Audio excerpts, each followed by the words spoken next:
Mr. Rottenborn? Thank you. Okay, thank you.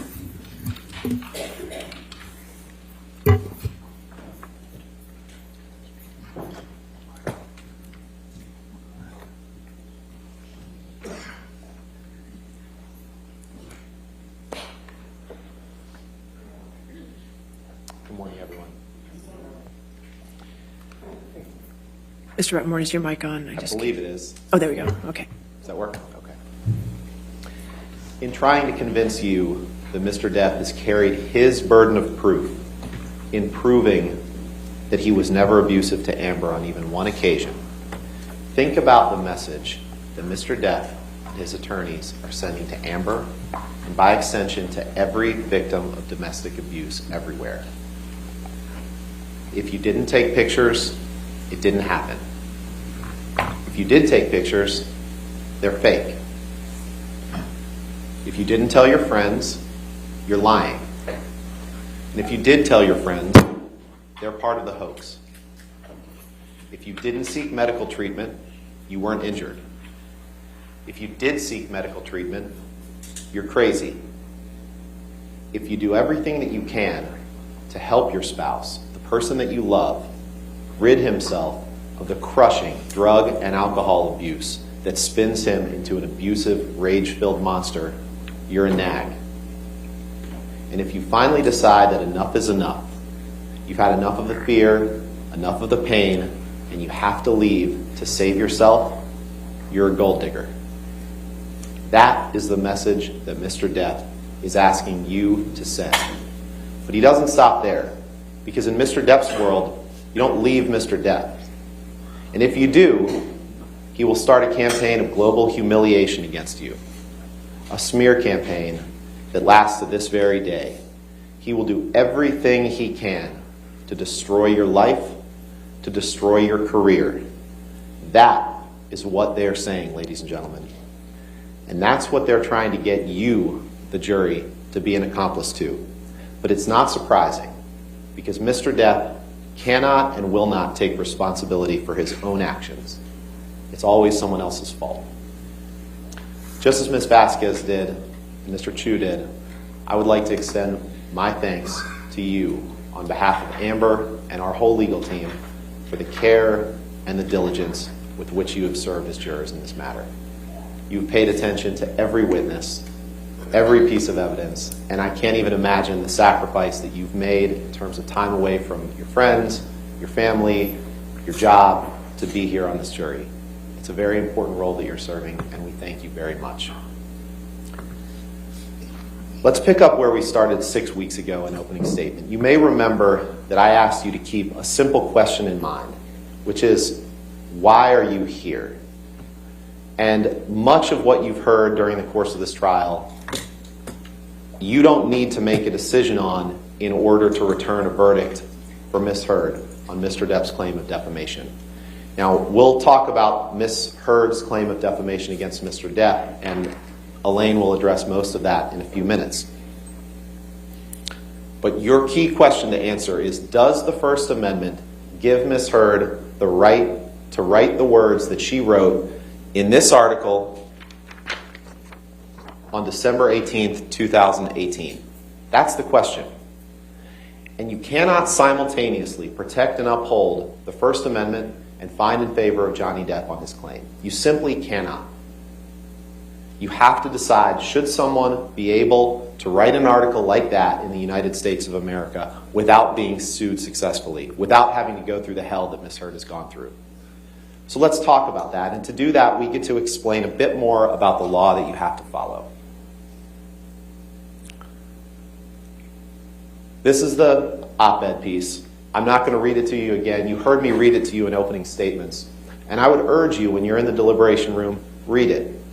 Read it again. And I know we focused on it, here and there over the course of the trial, but the vast majority of this trial has not focused on these words, on this piece.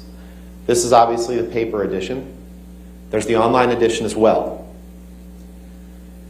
Now we get a chance to discuss with you exactly what you have to find about this article.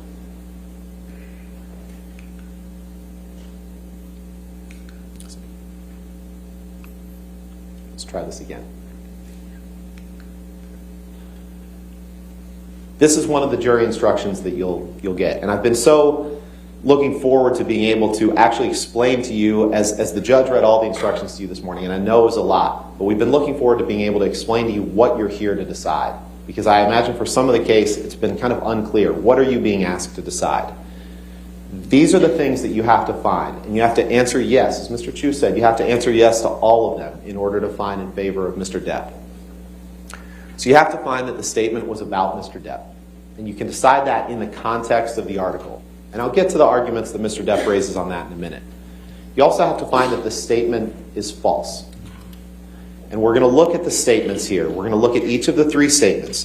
And in order to win his claim, Mr. Depp has to prove every single element. And there's a concept in the jury instructions that you really didn't hear from Mr. Depp's side this morning, but you've all heard it, I'm sure, outside the courtroom, which is burden of proof. It is Mr. Depp's burden to prove each and every one of these elements. If he cannot, Ms. Heard wins. If he cannot prove each and every one of these elements under the burden of proof that's applicable, Ms. Heard wins. And there's two different burdens of proof that we'll get to. For all of them except number 7, the burden of proof is greater weight of the evidence. So you weigh the evidence and you decide, has Mr. Depp proven to you the first 6 elements? The 7th one, for actual malice, the clear and convincing evidence standard, we'll get to in a few minutes. But this is what he has to prove. And he cannot do that.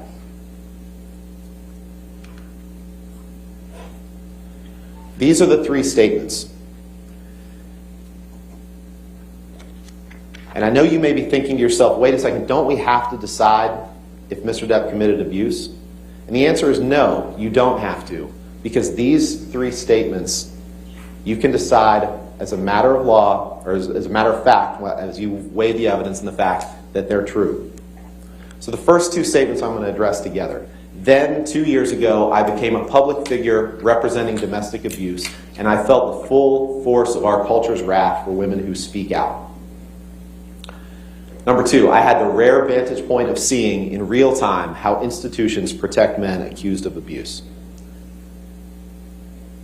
When you go back to the jury room to deliberate, you should feel free, like I said, to read the article. And think of the article's purpose. The jury instructions also tell you to take these statements in the context of the article. Think about the purpose. The purpose of the article was to promote legislative measures designed to protect victims of domestic abuse, designed to protect people who did exactly what Ms. Heard did, to speak out.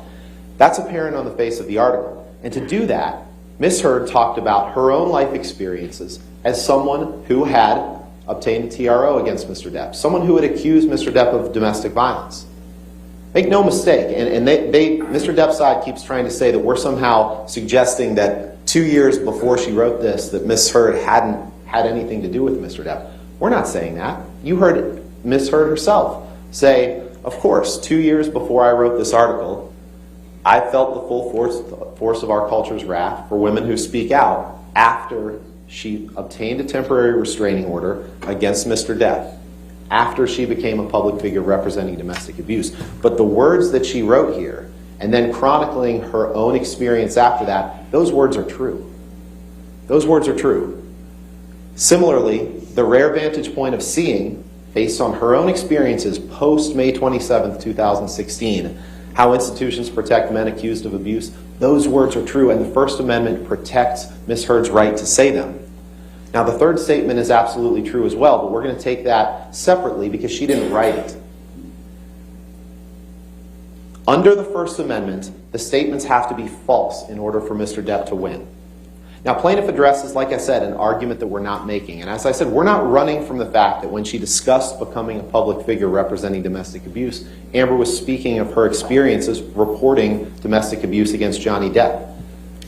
She admitted to that, but that doesn't make the article or the statements about Johnny Depp. Think about it. Think about every piece of evidence that you've heard over the last 6 weeks about his abuse, about their relationship. None of that is in the article. None of it. We all know that it would be a very different article if she had written about what she suffered, that she's told you about over the last 6 weeks. Because he knows the words are true, Mr. Depp says that the words now have a defamatory implication. He says the statements are the same as saying, Johnny Depp abused me. But just because he wants to make the article about himself doesn't mean it is. He has to show you that any defamatory implication was designed and intended. Look at number 4. Designed and intended by Ms. Heard to convey the defamatory meaning that he suggests. Just because people might read the article and remember, oh yeah, Amber Heard used to be married to Johnny Depp, and she accused him of abuse, that doesn't mean that she designed and intended defamatory implications in writing about herself. And think about it. If Mr. Depp is right, then virtually any statement that anyone could ever make about their own life that implies anything, implies any involvement with any other person, could be defamatory. And that's clearly not what the First Amendment intends. She didn't design and intend the words to be the equivalent of writing Johnny Depp abused me. And you don't have to take her words for it. You can take the words of Terrence Doherty of the ACLU. He said that the op-ed wasn't even Ms. Heard's idea. The ACLU wrote the first draft, and great care was taken in drafting the article so as not to make it about Mr. Depp or Ms. Heard's relationship with him.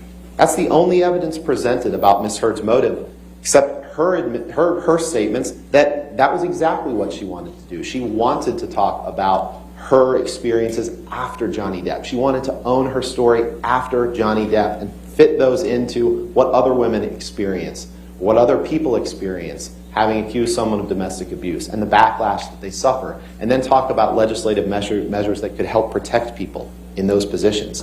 That's what she meant, and that's what the article is about. There's no hidden meaning here, ladies and gentlemen. This isn't a hit piece on Johnny Depp. This isn't a hit piece on Johnny Depp. And you can end here. You can end there by saying the statements that she wrote were not false, and the First Amendment protects them. Let's talk about the headline for a minute. The headline that was published in the online version only of the article on December 18th, 2018, said, I spoke up against sexual violence and faced our culture's wrath. A few points here. Number one, and this evidence is undisputed. There's no dispute about this. So as you weigh the evidence, you don't have to check your common sense at the door, and you can weigh circumstantial evidence, you can weigh facts, but you can't see evidence where no evidence exists. And the undisputed evidence here is that Ms. Heard didn't write the headline. She didn't approve the headline. She had nothing to do with it. She was not given notice of the headline. She testified, you saw her testify about the sexual assault that she experienced at the hands of Mr. Depp. You saw her testify about that. But they're calling her a liar.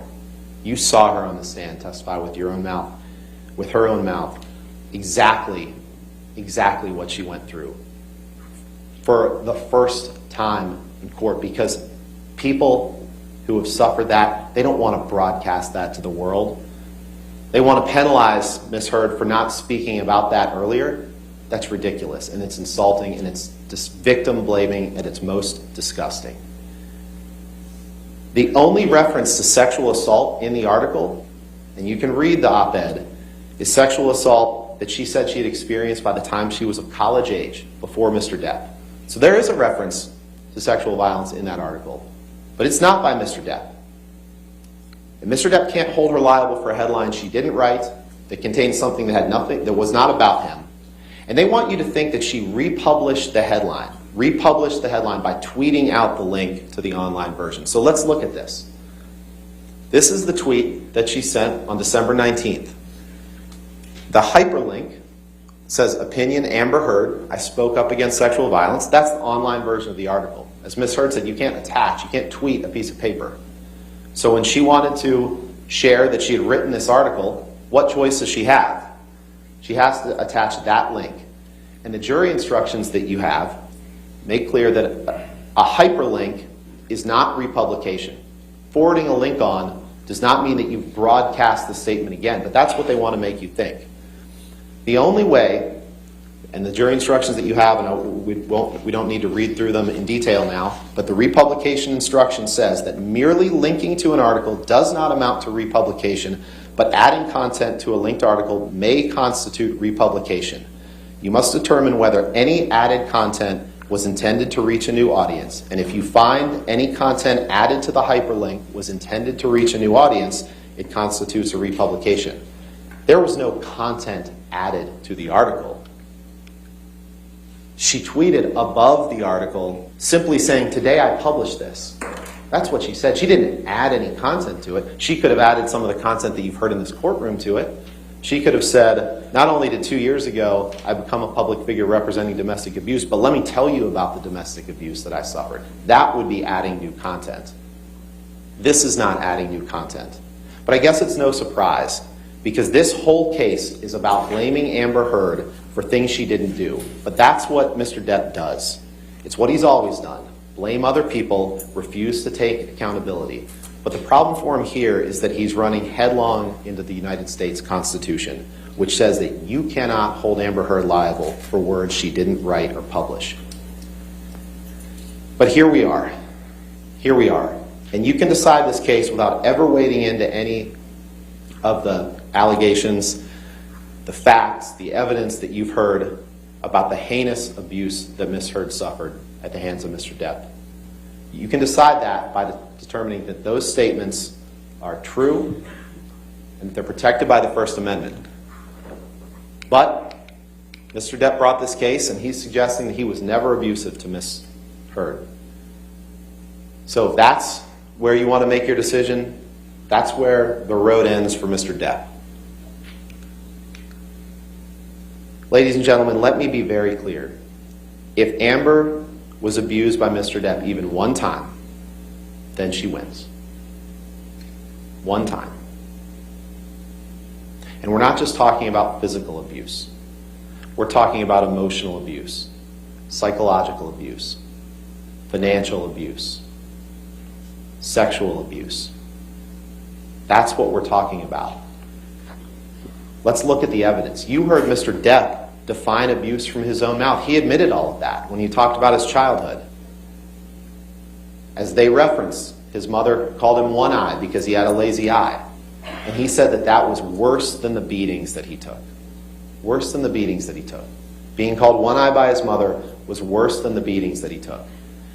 And after the evidence that you've seen, some of which you're going to see, I want you to think to yourself, is being called one-eye worse than what he did to Ms. Heard?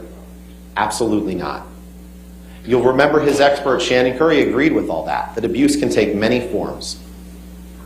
And you'll remember that Don Hughes, Ms. Heard's expert, talked about the reports of intimate partner violence by Ms. Heard, characterized by physical violence, psychological aggression, sexual violence, coercive control, and surveillance behaviors. She tested Ms. Heard. She said that the tests show that there's a high degree of serious violence perpetrated by Mr. Depp toward Ms. Heard. She got that opinion and that impression by reviewing the medical records of Ms. Heard. She talked about the role of coercive control that Mr. Depp exercised over Ms. Heard. The effect of coercive control, she said, was drastic, and it was composed of things such as possessive jealousy, the imbalance of power, not only in physical stature and physical size, but in where they were in their life and their career. By intimidation. She said writing obscene messages to your partner can absolutely be intimidating behavior. She said that Mr. Depp, after reviewing the evidence, banging and throwing and hitting things in the household, that's psychological aggression. Punching a wall, throwing something, screaming, that is abuse. That's abuse, ladies and gentlemen. She said alcohol can just throw lighter fluid off a flame in a situation of domestic violence. All of these things constitute the domestic violence that Ms. Heard suffered at the hands of Mr. Depp. And he's trying to get you, to fool you, to believing that he's carried his burden of proof that never a single time in their relationship was he in any way, physically or non-physically, abusive to Ms. Heard. And that's ridiculous. That's ridiculous. So let's look at some of that evidence. And like I said, you can apply your own common sense. You don't need to check that at the door when you go into the deliberation room. I'm going to walk you through the evidence, some of the evidence that's been presented, including evidence from Mr. Depp's own mouth, his own words or the words of his witnesses. Keep in mind the burden of proof. And as we go through this evidence, I'd ask you to keep this in mind as well. It's not about who's the better spouse. It's not about whether you think Ms. Heard may have been abusive to Mr. Depp. It's not. Because remember, if you think that they were both abusive to each other, and that's what their witness Laurel Anderson testified to, then Amber wins. They're trying to trick you into thinking that Amber has to be perfect in order to win, even while they're ignoring Mr. Depp's many flaws. But don't fall for that trick. Amber's not perfect. None of us are. She's never pretended to be, and that's not what you're being asked to decide. One time, ladies and gentlemen, one time. If he abused her one time, Amber wins. Actually, if he fails to prove that he never abused her one time, Amber wins. So let's take a look at some of the evidence. This was one of the first messages shown to Mr. Depp in his cross-examination. This is a message to Paul Bettany, his drug buddy, early on in their relationship, when he says, "Let's burn Amber. Let's drown her before we burn her. I will fuck her burnt corpse afterwards to make sure she is dead." Some of the most vile, disgusting language that you could ever imagine. That is what he said to her at the beginning of the relationship. So let's look at how the relationship was bookended. You remembered Mr. Depp the other day in response to some text that we'll see later saying, "I don't write like that." This is a bookend of the relationship. This is after it was over. I asked Mr. Depp to read that top text. You'll remember that was the only thing I asked him to read, and he immediately said, "I didn't write that text," even though, of course he did. Even though he wrote the text under it that said, "Hopefully that cunt's rotting corpse is decomposing in the fucking trunk of a Honda Civic." That's how he bookended their relationship. Ladies and gentlemen, these words are a window into the heart and mind of America's favorite pirate. This is the real Johnny Depp.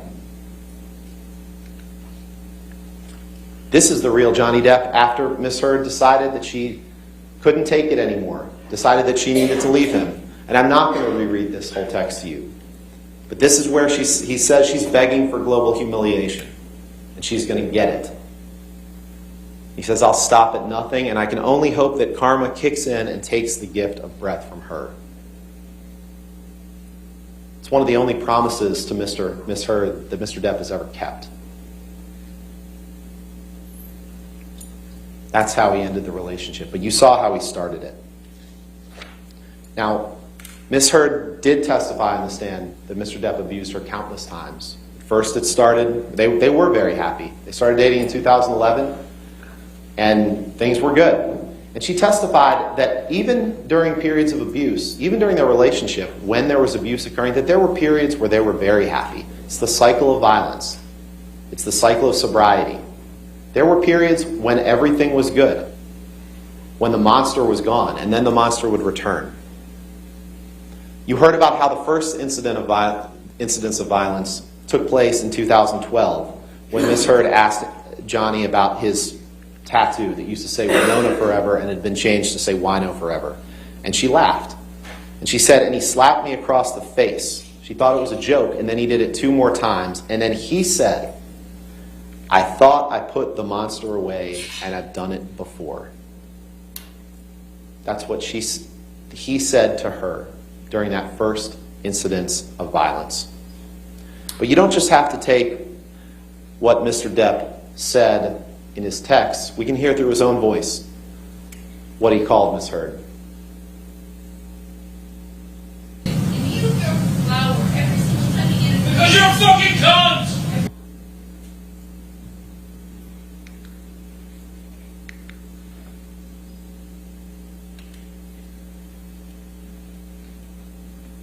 We talked about the monster. You heard Mr. Depp get on the stand and say that that was Miss Heard's term.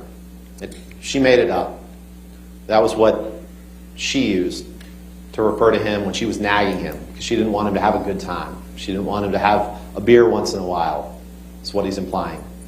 But no, this was a term created by Mr. Depp that she heard for the first time in 2012 after he slapped her 3 times across the face and said, "I thought I put the monster away." And after he sat up here on the stand under oath and told you that she made that term up, we look back at his texts, the writing at the time. The first text is after Australia in 2015, during a period of sobriety, a short-lived period of recovery for Mr. Depp, when he told Jerry Judge, his bodyguard, all I had to do was send the monster away and lock him up. Remember, he texted Elton John, or sent an email to Elton John in 2012, referring to himself as the monster. He tells Dr. Kipper, the doctor to whom he's paid millions and millions and millions of dollars, "Thank you, my darling Kipper." He says, "I've locked my monster child away in a cage deep within." He tells Stephen Deuters, you know Mr. Deuters, he liked to text Mr. Deuters. He tells him, "She thinks my Peruvian period," which is a reference to cocaine, he admitted to that means him using cocaine, "has made me a monster and that I am ruining the relationship." Imagine that, someone actually thinking that maybe the impact of alcohol and cocaine is ruining a relationship. How dare she? He says, "Need to discuss the news helicopters. The monster, I want to shoot a motherfucker, but don't worry, the monster is not involved." Mr. Depp knows that he can turn into a monster. He knows that. He knows that. He got up here on the stand and tried to deny that to you. Talk about lack of accountability. Let's see the monster.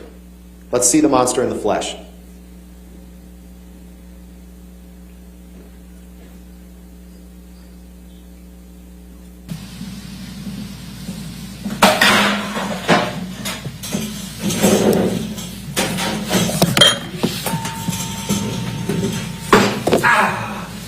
Motherfucker!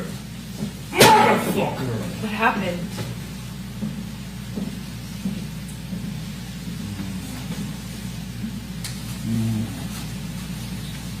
What happened?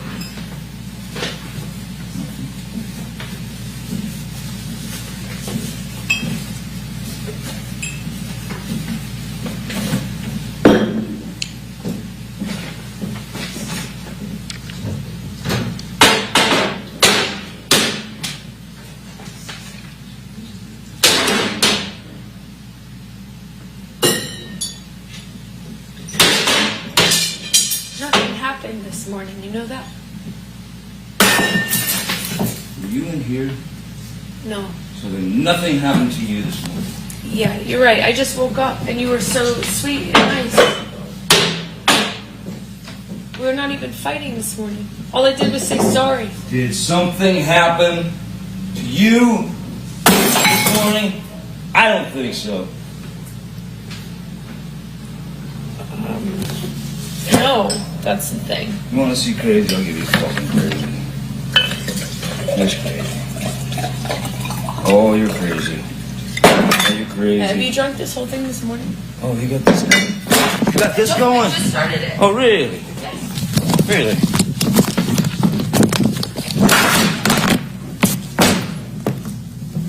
Sneak that shit on me, motherfucker. I didn't. You were smashing shit. Oh, bye. Ass.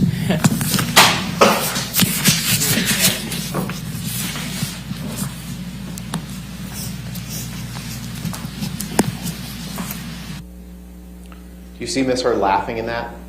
She's not laughing in that. Mr. Depp in this courtroom right now is laughing and making snide remarks as that video is being played. But it's not a laughing matter. Who does that? Who does that? Imagine being in Amber's shoes on February 10th, 2016, videotaping him because when he's sober and sweet, you've never loved anything more. But when he mixes the drugs and he mixes drinks, he turns into this man. You've seen it before. You're praying it won't happen again, but deep down you know it will. You know that that man will come out. You know that monster will come out, and you want him to change. Imagine watching your husband, the person you love, behaving violently that way, like a wild animal. That is abuse. That's abuse. And you don't have to look at that incident in isolation to find that it's abuse. You can look at it in the context of their whole relationship. This isn't about breaking down a series of individual days that you've heard evidence about. This is about the cumulative effect of Mr. Depp and Miss Heard's relationship and whether that constitutes abuse. That is abuse, ladies and gentlemen. That's domestic abuse. And their response is, she sold it to TMZ, which she didn't. There's no evidence of. And she was on a plane. The only evidence suggests she was on an international flight when Mr. Tremaine testified that they received it and it was validated within something like 15 minutes, which could only have happened by the person who sent it. Miss Heard was in the air. She didn't send it to TMZ. She never leaked anything to TMZ, as you heard from her own mouth. Who would want that to become public? Again, in order to find for Mr. Depp, you would have to find that for his defamation claim, every single thing that ever happened between them that could constitute abuse, Amber was the abuser. Every single time. You have to believe the unbelievable. You all are smarter than that. But Mr. Depp thought he could hide it. He thought he could hide the monster. That's why he lied in insurance forms that you have to fill out in order to be able to act. That's why he said he hadn't taken illegal substances, whether prescribed by a physician or not. That obviously wasn't true within the past 12 months. They keep talking about Mr. Depp's role as a father. This is what he sent, a text that he sent DX207. Now Lily Rose, his daughter, hates me because she thinks I'm drinking, and she's right, but I can't admit, or I fucking die in her eyes. Thanks for that one, Vanessa.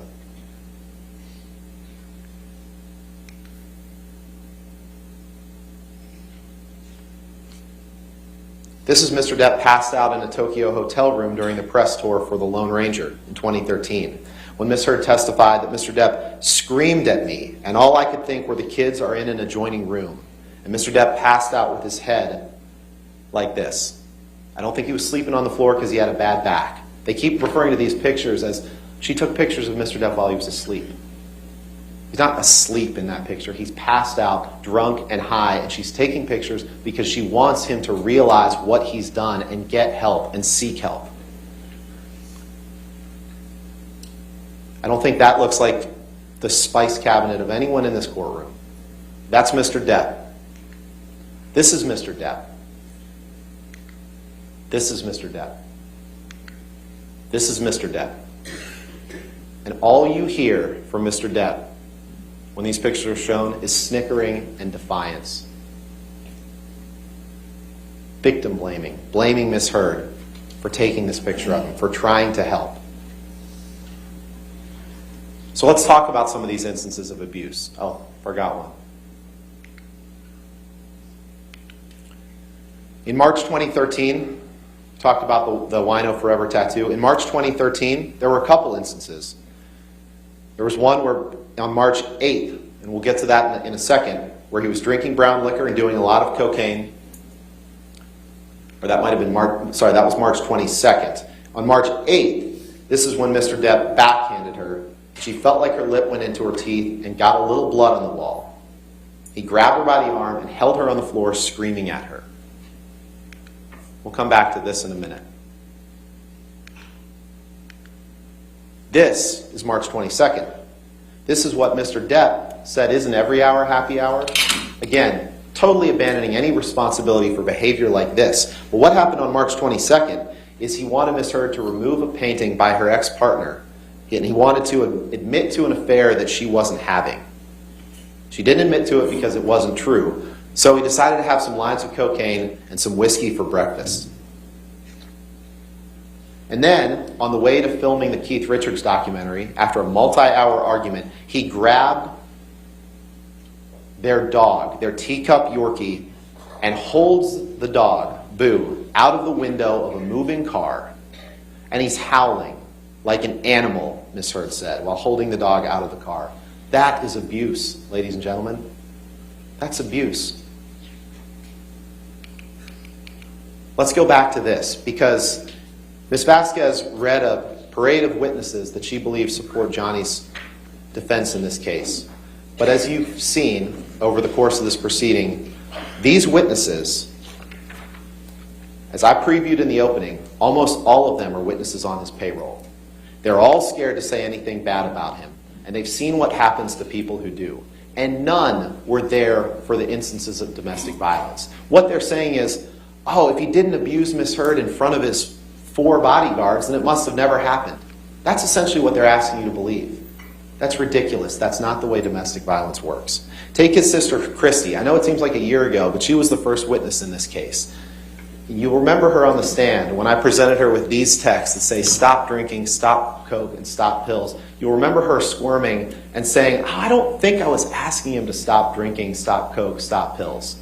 She couldn't even answer that basic question because she wanted to lie for Mr. Depp and say that Ms. Heard was delusional.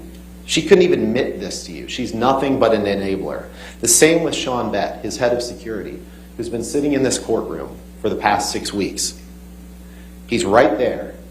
Mr. Bett was the one who testified to you that when Mr. Depp has a few drinks of alcohol, he said, I wrote this down, he said it's like the rest of us drinking sparkling water. I don't think that kitchen video that we just saw was like you or I when we drink sparkling water. This is the same Sean Bett who said that on the evening of May 21st, 2016, which Elaine will talk about in a little bit, he said Mr. Depp may have bumped something off a table. You've seen the pictures. You'll see him again. Just like Travis McGivern said that Mr. Depp rearranged Miss Heard's closet. You've seen the pictures. You'll see him again. Just like Tara Roberts in the Bahamas, who tried to blame everything on Miss Heard and only under cross-examination admitted that Mr. Depp passed out face down in the sand underneath a hammock and his son Jack found him there. She took a video of their cabin in the Bahamas to try to suggest to you that this assault that Ms. Heard alleges couldn't have taken place. But conveniently, she didn't take the camera into the closet where Mr. Depp held Ms. Heard, hit her. We'll get to that incident. She didn't take the video camera into the bathroom where he sexually assaulted Ms. Heard. She didn't do that because she wanted to generate evidence only favorable to Mr. Depp. Think about Sean Bett and Starling Jenkins' conflicting stories about the birthday party on April 21st. Remember, Mr. Depp experienced horrific financial news the evening of that night, April 21st, 2016. He learned that he was essentially out of money and he needed to start selling things. Well, we all know what Mr. Depp does when he receives bad news like that. He left the meeting at 9:30 and didn't arrive at Miss Heard's birthday party until 11:15. Okay, fine, he was late. But we all know what he does when he has that hour and 45 minutes of free time and he's stressed out about something. Mr. Bett testified, remember he said, I took him to his home on Sweetser Avenue, his other home, to pick up a birthday present for Miss Heard. That's what he said. That's what he said. Mr. Jenkins, you may remember him, he testified by the video link on the stand, and I said, you don't know what he did in that intervening time period. And he said, oh yes, I do. I do. He said, Mr. Depp was visiting his sick mother. And I said, who told you that? And he said, Mr. Bett. The witnesses that Mr. Depp has paraded up here, who are here in person, they're here in person because they're on his payroll. Almost all of them. And they're telling you whatever they think they need to tell you to get you to take Mr. Depp's side. Just as we previewed they would do in the opening. But Mr. Depp would go through periods where he would apologize, where he would be grateful. I have no doubt that there were times when Mr. Depp wanted to get better. These are texts, PX 120A and 120B. I won't read them all to you. These are texts that Mr. Depp sent to Paige Heard, Amber's mom, after detox on the island in 2014. He says, there were more than a few times when I thought it would be more simple to take that route. Meaning go for a swim and swallow a big drink of ocean. And he said it was Amber and Amber alone that got me through this. There is no luckier man on this earth to have the strength that Amber gives me and the full support of each of you. So as you're weighing the evidence and you're weighing Mr. Depp's credibility, think to yourself, what do I believe? What he has a motive to say on the stand, or what he wrote contemporaneously with the events? Take his own words to Amber after the detox. Just to let you know that I'm fine, my angel. I miss you, of course, but this was the right thing to do to speed up the process. I love you more than life. But then there were these days. Then there were times like this. This is sent on March 9th. We had a slightly grim morning, is the way Mr. Depp describes it. You'll remember the text from a few days later, referred to as the disco bloodbath text. where Miss Heard says, "Is that about last Friday night by any chance?" And Mr. Depp responds, "How can you make me smile about such a hideous moment?" He testified on the stand, "I don't remember what happened that Friday night, but Miss Heard sure did." And this is one of the things that she had to show for it. Now, Ms. Vasquez showed this to you in opening statements and made it seem like, again, remember what I said at the beginning, if you take pictures, they're fake. If you didn't take pictures, it didn't happen. Here's one where she did take a picture, but Ms. Vasquez says, but she doesn't have injuries on her face. Look at the date that this picture was taken, ladies and gentlemen. March 23rd, 2013, 15 days after this incident. So even when there are pictures, they're trying to deceive you into thinking, oh, there should have been more. This is a 2-week-old bruise. And she texts it. Look who she texts that to. She texts it to her mom. They say she never told anyone. Text to mom, March 23rd, 2013.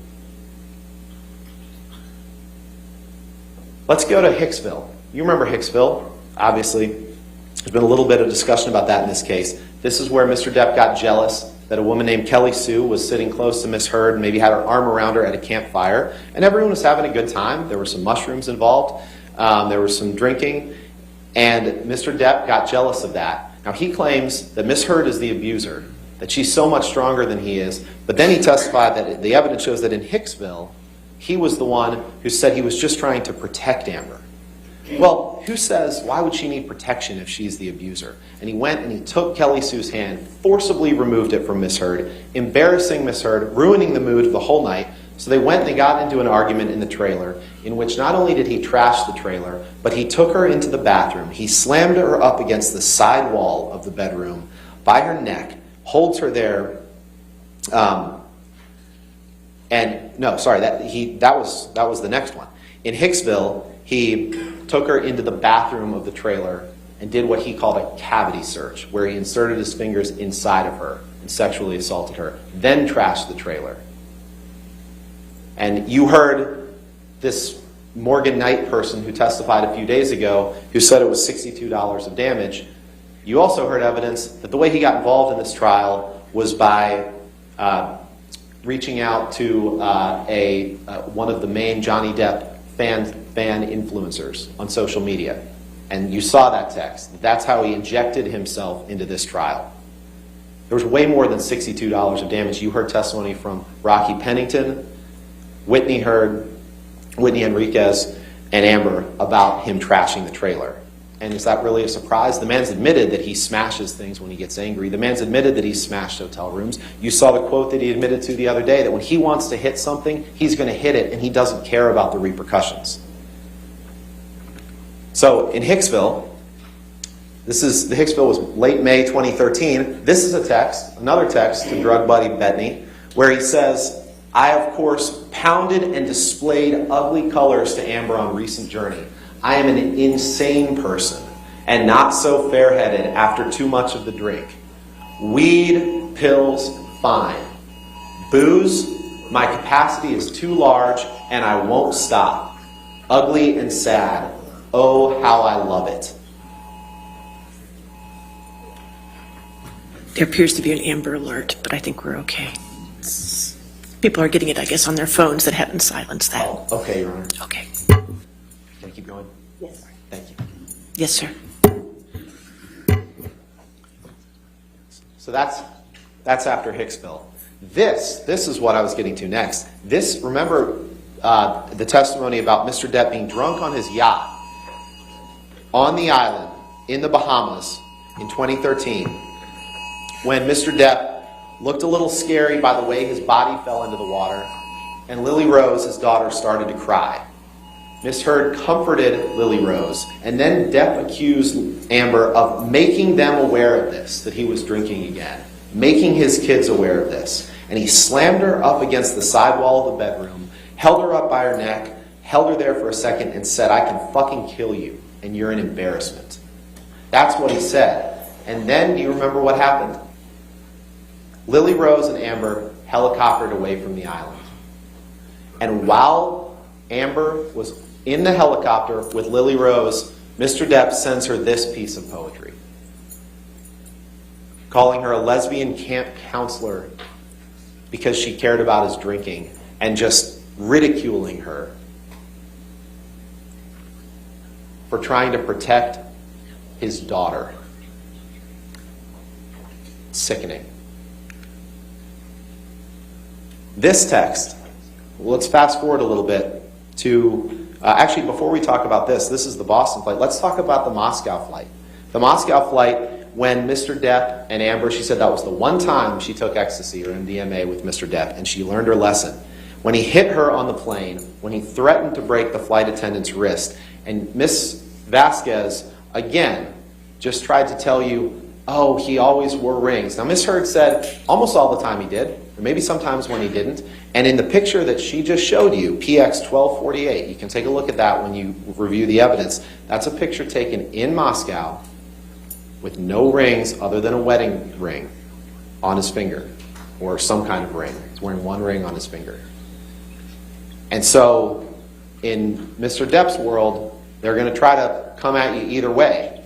They say, well, he was wearing rings, but it didn't leave a mark on your face. And then they show you a picture where he wasn't wearing rings during that trip. So that's what happened in Moscow. On 2013, in London, Mr. Depp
he started throwing things at her, ice cubes and utensils, and he slapped her face against the window when she was seated. And when she got up to move, how dare she, he kicked her in the back. She said, I feel this boot in my back. And he continued to drink and eventually started howling like an animal, passed out in the bathroom. Let's play 221, please.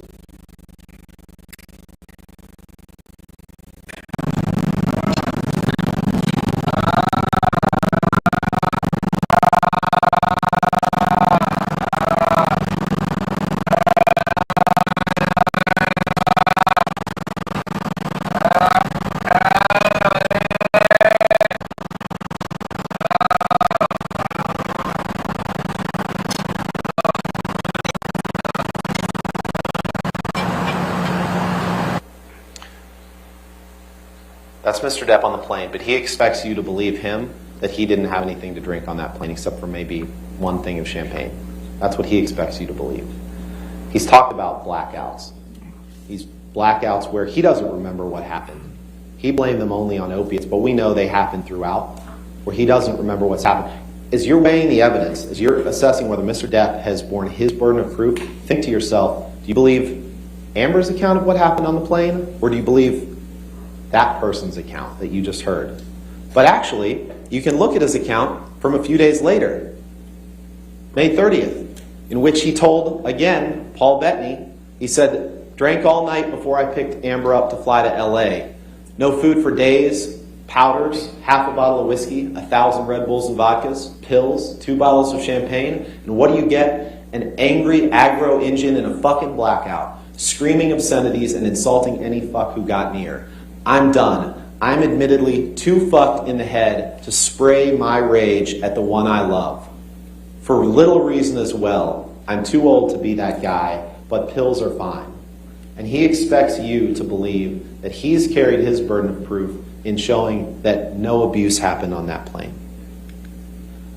You don't have to look at just that. You can look at this text to Patty Smith when he says, when I was in NYC, they were brief visits, and I fucked and charged by horrific fights with Amber. I fucked up and drank and got shitty. Was so disappointed in myself. You can look at his text to Miss Heard the next day, where he says, once again, I find myself in a place of shame and regret. Of course, I am sorry. I really don't know why or what happened. Well, no wonder. You heard the voice on the plane. Of course he doesn't know what happened. But I will never do it again. My illness somehow crept up and grabbed me. I must get better. I love you and feel so bad for letting you down. And what his response has been throughout this trial to things like that is blaming Amber, saying he's just placating her. Is that carrying his burden of proof and showing that abuse hasn't happened even a single time? This is in the lead up to Australia. But before we get there, we can talk about January 25th in Tokyo at the premiere of Mordecai, where he did slam her up against the hallway wall, wailed on her, and he did get on her back in the closet. And what do they say? Look at her backless dress. She doesn't have any bruises. She testified herself that she was checking out pictures because she was concerned that there were. So now their theory is if there's no marks, it didn't happen. We all know that's not the case. February 2015, this is when they got married. The day they got married, you heard the testimony from Io Tillett Wright that where Mr. Depp told him, I can now punch her anytime I want and no one can do anything about it. He'll say it's a joke he made on his wedding day. Then we fast forward to Australia, where Miss Heard is flying from London, where she's filming The Danish Girl, to see her new husband for the first time since their wedding. And these are excerpts from DX353. All but the bottom right one are in the days leading up to this, where he's on a drug-fueled bender. He's hanging out with Marilyn Manson. He's getting drugs from his assistants who are enablers. Again, there's a reason you didn't hear them testify in this trial. They're getting him drugs for days and days. And then the one on the bottom right, you'll remember you've seen a couple times. This is after he chopped his finger off, when he says, need more cocaine and ecstasy. So, and no one, Miss Heard was in touch with his assistants, but no one told her the hornet's nest that she was walking into. And we all know what happened in Australia.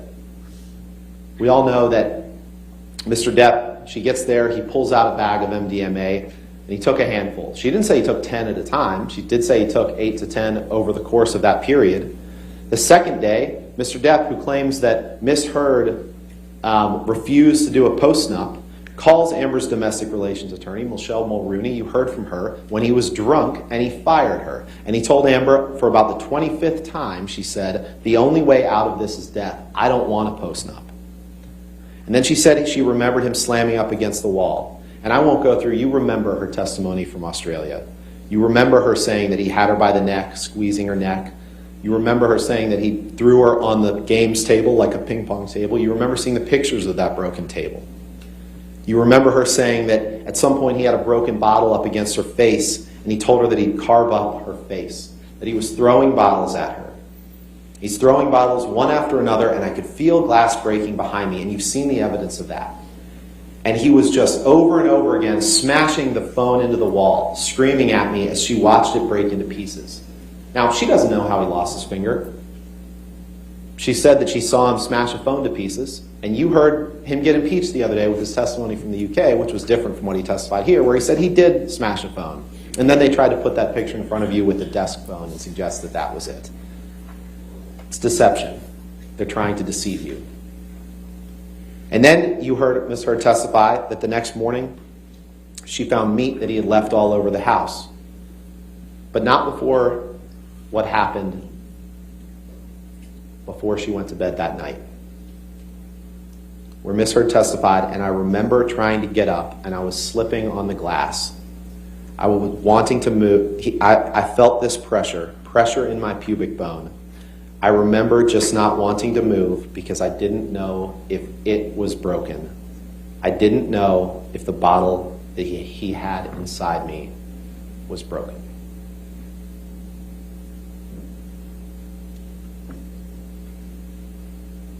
This is the next morning.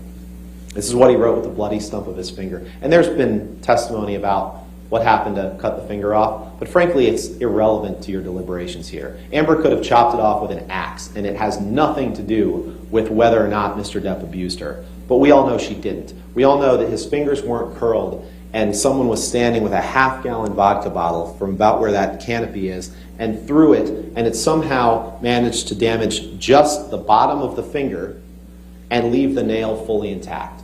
We all know that didn't happen. Mr. Depp knows it didn't happen. We'll see some evidence of that. But here, he writes about her ambitions, starring Billy Bob and Easy Amber, who talked about controlling, jealousy, talked about him not wanting her to act. Dawn Hughes testified how that is a form of intimate partner abuse. Here he's writing on the mirror again, and they try to blame her and say that she wrote Call Carly Simon. She didn't write that. Who was the lunatic in the house? Who was writing everywhere? There's no evidence she wrote that. She testified she doesn't even know who Carly Simon was until she was told. This is some of the evidence. Mr. Depp told you a couple different stories the other day about the evidence on the right. He claimed that was the handle of vodka between those two beer cans there. But then under cross-examination, he admitted it's not, that there's not enough glass on the floor, that there's no handle of vodka on the floor. But what there is in the picture on the right is evidence of when he was throwing bottles past Amber's head and breaking that plate glass window. More writing. More abuse on the right. Imagining having a painting area where you're drawing two canvases and you and your husband get in a fight, and while you are asleep that night, he takes the bloody stump of his finger and dips it in paint and destroys your paintings. Ladies and gentlemen, that's abuse. Good luck and be careful at the top. And this is a good chance to talk about Mr. Depp's controlling and jealous rage and his desire to control Amber's career. He didn't want her to act.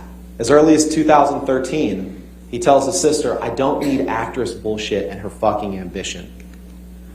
He tells her in this recording,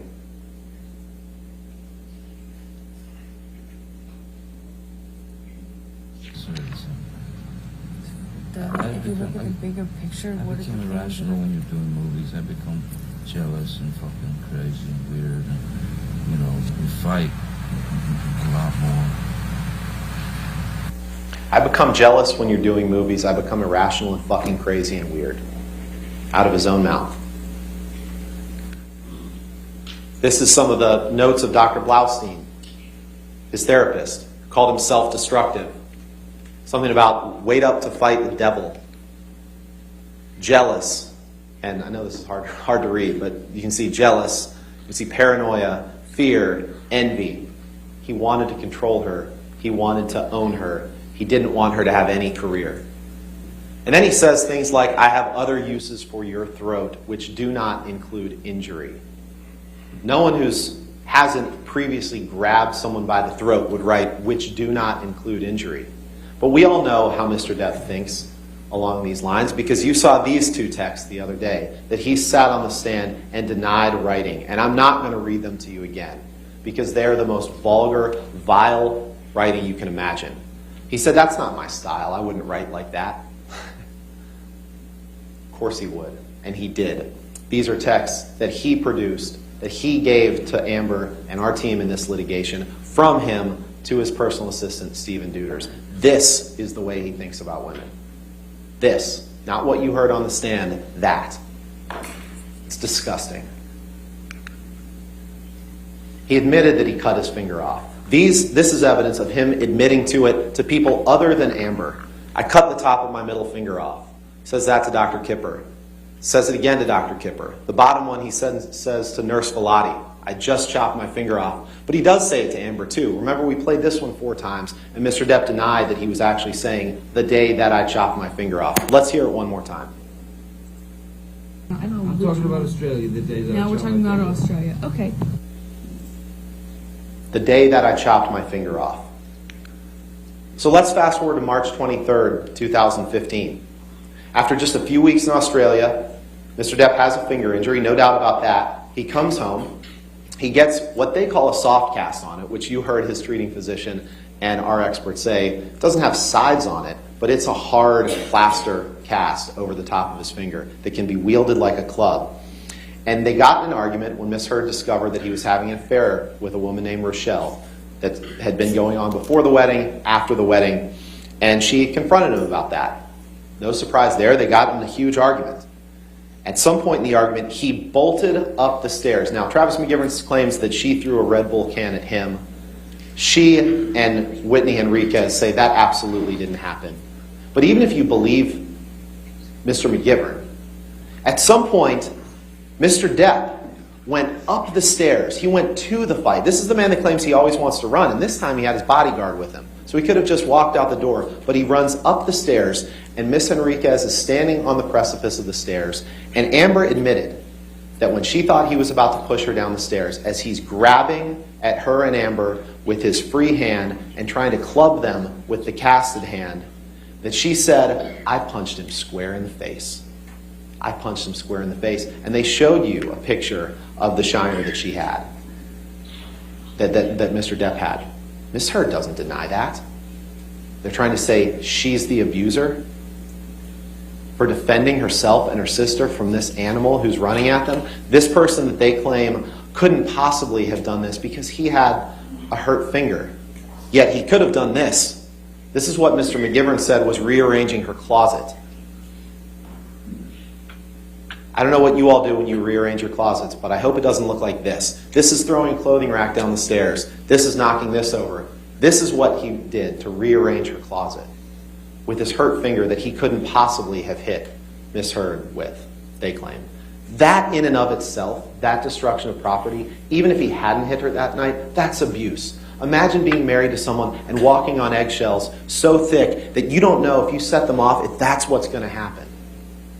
That's abuse. And it's disgusting.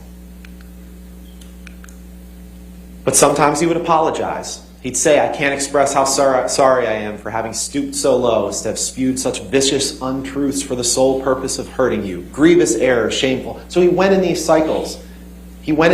She thought he could change for good. And when it was good, it was really good.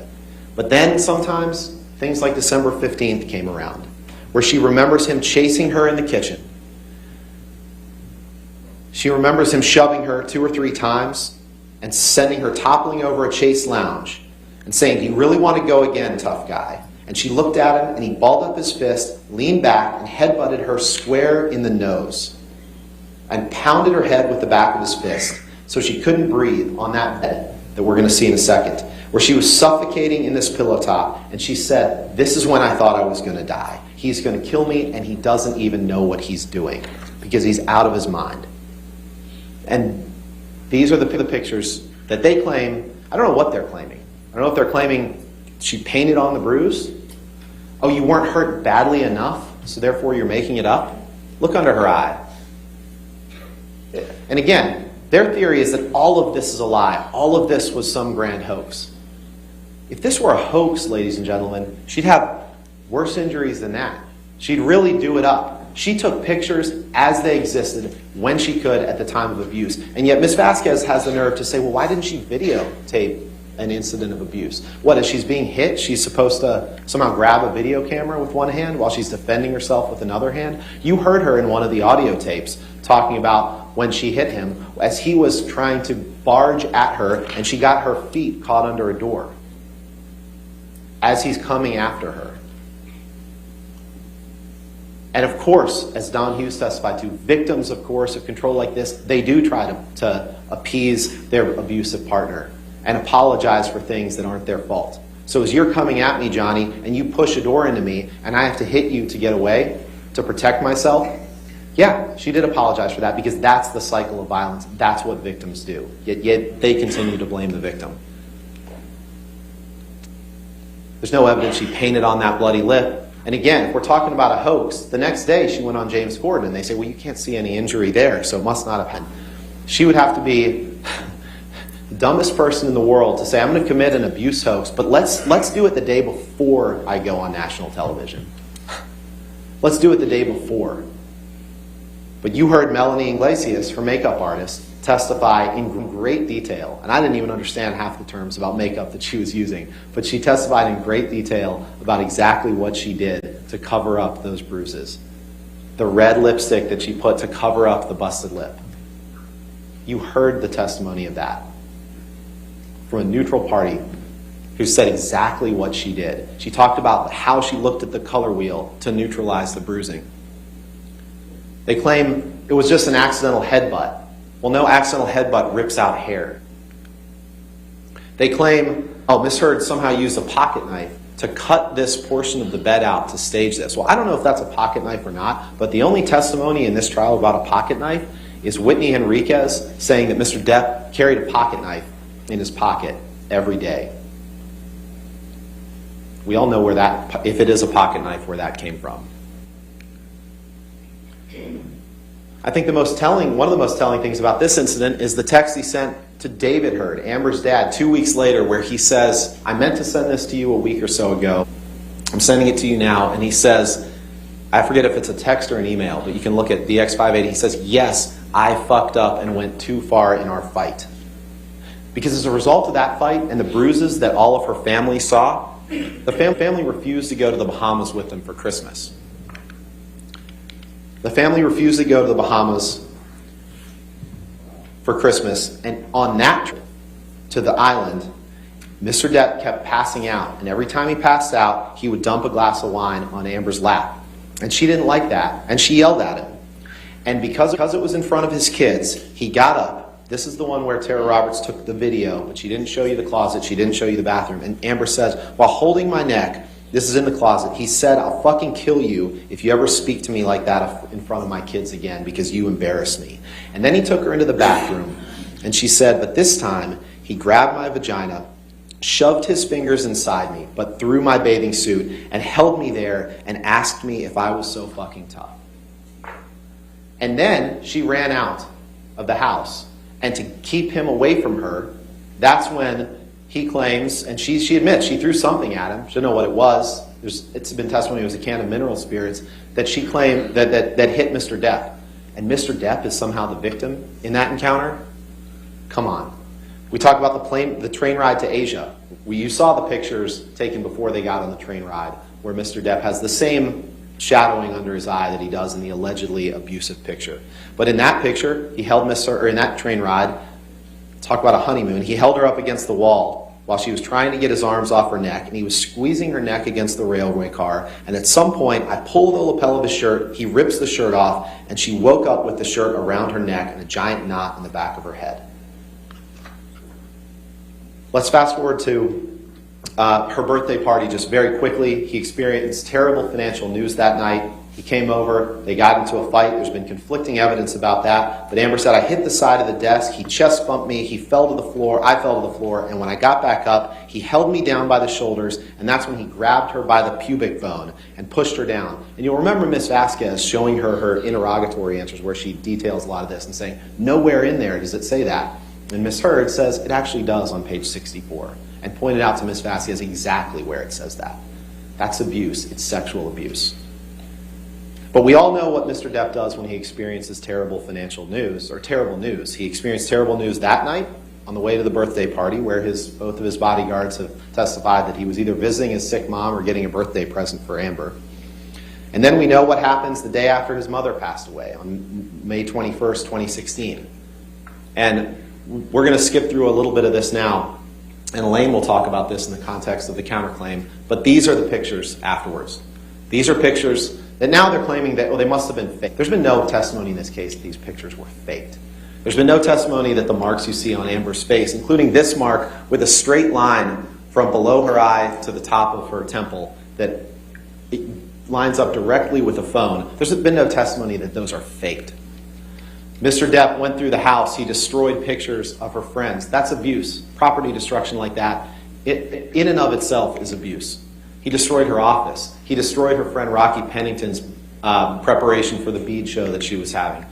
He spilled wine in the hallway that you'll notice the police denied. Oh, there was no spilled wine in the hallway. Well, even Isaac Baruch testified that he saw this in the hallway. And they said she never sent anything to her medical providers. These are the texts that she sent to her nurse, Erin Filati, the night that it happened. These are pictures of her in the courtroom. We're not going to play this right now, but you can listen to this. This is that terribly disturbing text of him in July of 2016 threatening to cut himself and telling, you cut me or I will. You all remember playing that. It was awful. It was awful. I'm not going to play it again, but it was horrible. That in and of itself is abusive. This is the document that Mr. Depp signed, the divorce agreement, where he says, signed in agreement with his signature, neither party has made false accusations for financial gain. He said that then. He could have fought this then, but he didn't because he knew that her allegations were true. But then he continued his campaign of humiliation. He says, I want her replaced on that WB film.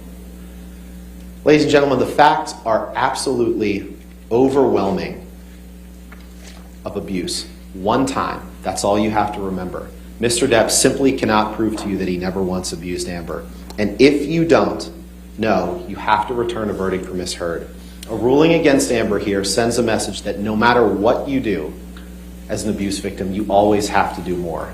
No matter what you document, you always have to document more. No matter whom you tell, you always have to tell more people. No matter how honest you are about your own imperfections and your own shortcomings in a relationship, you need to be perfect in order for people to believe you. Don't send that message. That's what he wants you to send. So I'm going to quickly get to another point that you have to find in order to prove, or in order to rule for Mr. Depp. You would have to find that Ms. Heard made the statements with actual malice. Now, what Mr. Chu didn't tell you is that you have to find this by clear and convincing evidence. So this is much higher than the greater weight of the evidence standard that applies to the other claims, the other elements of the claim. Clear and convincing evidence is evidence that creates in your minds a firm belief or conviction that Mr. Depp has proved this issue. So if you believe that Ms. Heard did not act maliciously in writing her op-ed, then you must return a verdict for Ms. Heard, even if you think that he never abused her. But I'll quickly go over the evidence of this. The op-ed, you look at the words, it clearly wasn't a hit piece.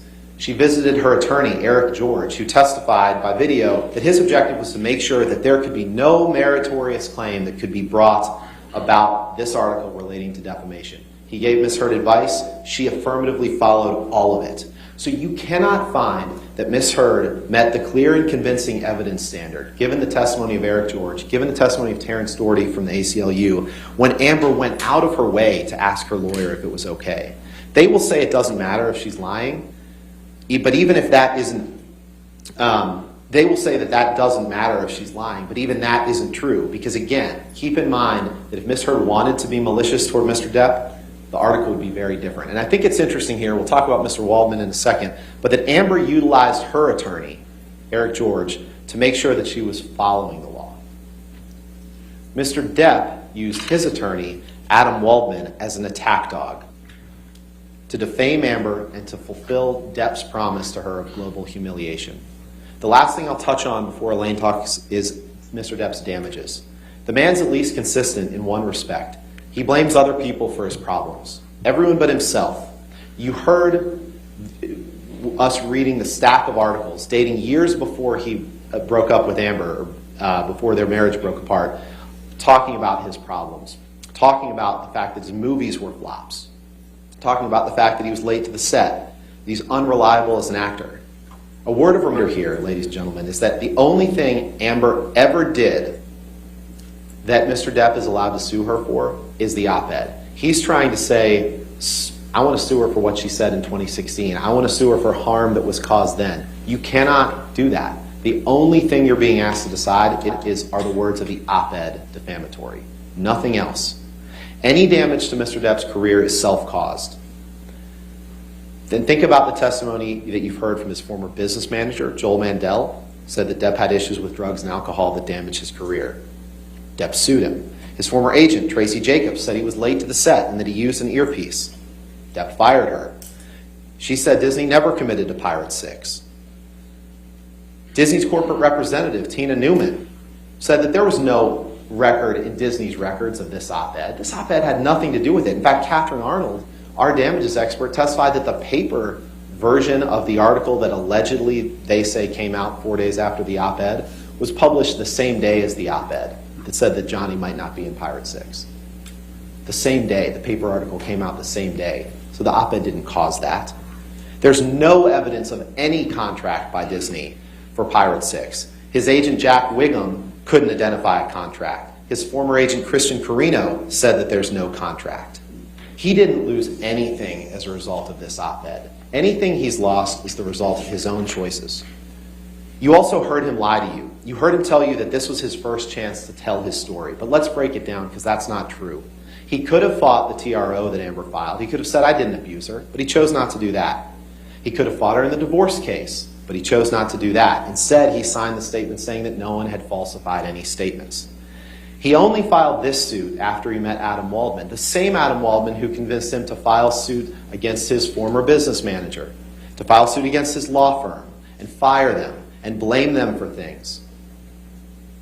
But by the time that Amber wrote the op-ed, Mr. Depp already had had another opportunity to tell his story. He filed a case in the UK against the Sun for calling him a wife beater.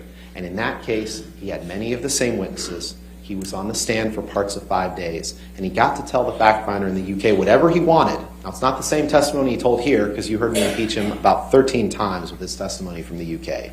But he's had his chances. Ladies and gentlemen, it is time to tell Mr. Depp that this was his last chance. Tell him to move on with his life. Tell him to let Amber move on with hers. Stand up for the freedom of speech. Stand up for the First Amendment. This trial is about so much more than Johnny Depp versus Amber Heard. It's about the freedom of speech. Stand up for it, protect it, and reject Mr. Depp's claims against Amber. And now you'll hear from Ms. Coretta Haupt about the counterclaim. Thank you.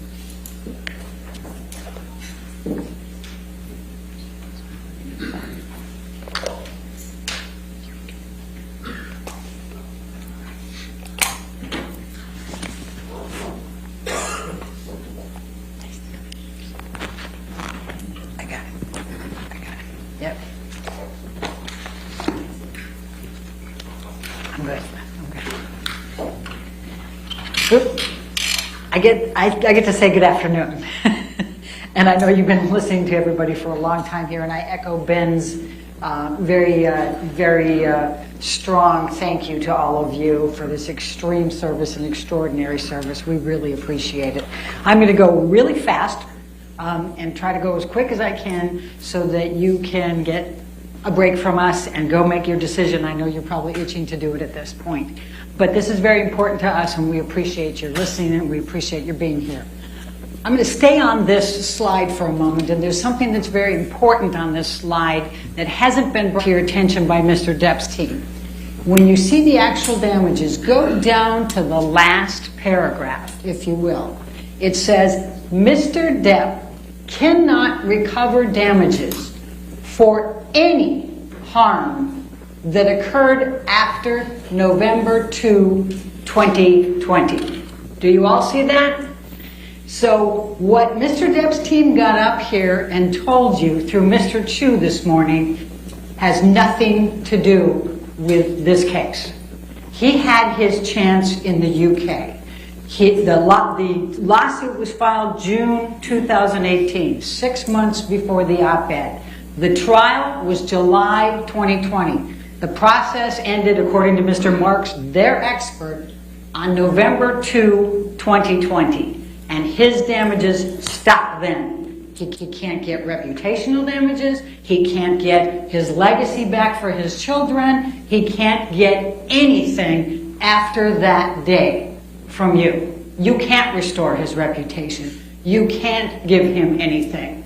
They didn't tell you that, but the court told you that. And that's a very, very important thing here. He told his story. He had his opportunities. He had his full opportunities to do all of that. And he came in here and lied to you and said he's here to get his reputation back. It's just one of many lies in this case, but it's a really big one. Because here we are, 6 weeks of your time, precious time, 6 weeks of this court's time, for what? For nothing. Only to go after Amber. That's psychological abuse. He's going after Amber for nothing because he wants to put her through this again, the third time. So we're fighting back, and that's the counterclaim. She finally has said enough. Enough. And we're asking you to finally hold this man responsible. He has never accepted responsibility for anything in his life. You've heard it this whole time. He hasn't admitted to anything. He's blamed everybody in the world, his agent, his manager, his lawyer, Amber, his friends, everybody. But he's never accepted responsibility for a thing he's done in his life. But we're asking you to accept, to make him accept responsibility, to hold him legally responsible for his actions, and to fully and fairly compensate Amber for what he has done by creating this concept of a hoax for the defamation that he has committed, that you have heard so much about, that just took wildfire and went off into negative media and has made Amber's life pure hell up to this day. We're asking you to do that, to compensate her, to be fair and hold him responsible so he stops. We don't want another lawsuit. We don't want anything else. We want to leave Amber alone and let her get on with her life and raise her child. So let's talk about the counterclaim for a moment. These are Adam Waldman's statements. You've heard Mr. Depp say, well, why aren't you suing Mr. Waldman? Isn't that typical of Mr. Depp? He doesn't take responsibility for anything, so now he's going to blame his lawyer. But the evidence is very clear on all three statements, and we'll show them to you in a minute, that he says Adam Waldman, Mr. Depp's attorney, says these things. Now, Mr. Depp says, oh, I didn't even know about those until the counterclaim. Well, we know that's not true because Mr. Waldman's testimony was 2 months before those statements were made. In February of 2020, Mr. Depp accompanied Mr. Waldman to the Daily Mail, the same place that all three of these statements were published, and he gave him 2 spliced audio tapes to try to make it look like Amber was the person who was committing the abuse. He went with him. He knew that Mr. Waldman was doing this. He knew that Mr. Waldman was launching a campaign against Amber to try to discredit her. And the timing of this, we're talking, the statements now are April and June of 2020. The trial is July of 2020. So they're launching an attack to try to discredit Amber before the trial in the UK. That's what happened here. And that is Mr. Waldman, but it's Mr. Depp. The judge gave you 3 different instructions, and you'll all have them. He's acting as his attorney. He has the authority. So Mr. Depp is standing in the shoes of Mr. Waldman. Mr. Waldman is standing in the shoes of Mr. Depp. Michelle, can you please bring up the first statement?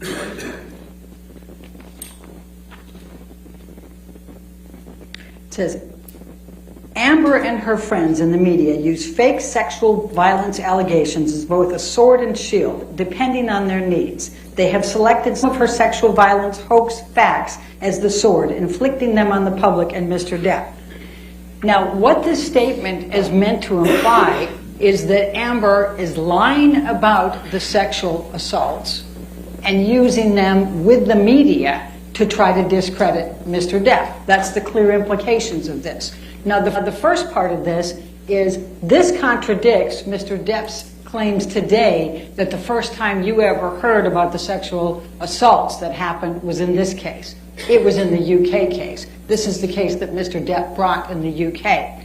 And instead of Amber Heard trying to put this out in the media, she did exactly the opposite. Now, this article's not in your evidence book. At least some of you will remember it being shown at one point with the title that said that Amber was successful in being able to treat her allegations of the sexual violence confidential in that proceeding. And it was treated confidential. She did exactly the opposite. She didn't want to tell people this. And you know that. You watched her on the stand. It was heart-rending for her to have to do this with the cameras, no less.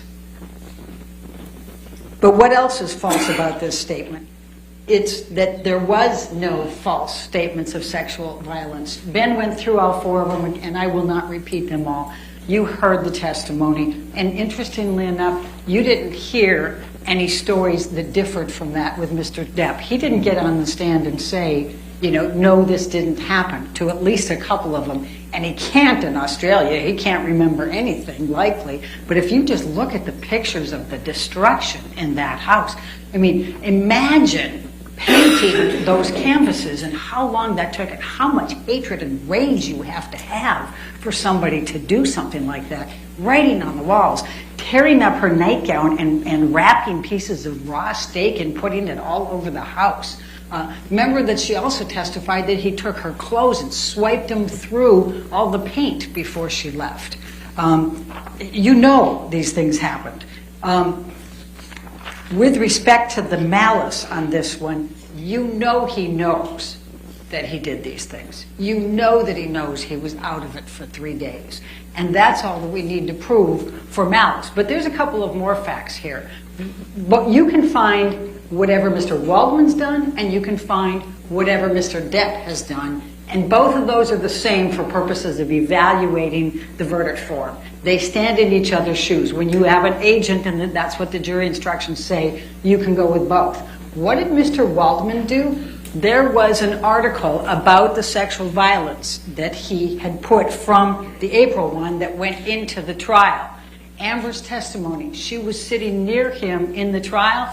Adam Waldman threw that newspaper down in front of her defiantly. That's actual malice.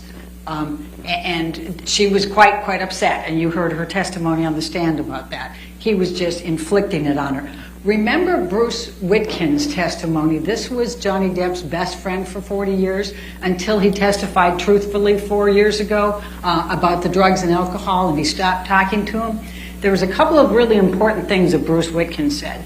One of the things he said, he met Adam Waldman once. Adam Waldman said, "Do you have any dirt on the Mandels?" And he said no, and that was it. Then he didn't care. He is an attack dog. All he wants to do is attack and put dirt on people. The second thing that Witkin said that I think was pretty instructive was that Johnny Depp has deep-seated anger issues that have nothing to do with Amber. He remembered even back when Johnny was married to his sister-in-law, he had extreme jealousy even back then. And I think that's pretty significant. Remember, Mr. Witkin also was called in a few times to intercede in some of these fights between Johnny and Amber when he would become so angry. The last thing I thought he said that was actually pretty important was that Kipper and his whole group are a scam. He said, how is it that they can be sober doctors, for these years, and he's never sober. He's even taking pot all the time. How can you be sober? I thought that was quite instructive. But in any event, going back to, that's the first statement. The second statement, Michelle, if you can bring that one up. Oh, before I go there, I want to talk about a few more things from Mr. Waldman that you have in your pocket to be able to find additional malice with him. Remember, he's the one that after the UK trial went to the LAPD with a notebook full of things and tried to get perjury charges against Amber. The LAPD said, we don't investigate those things.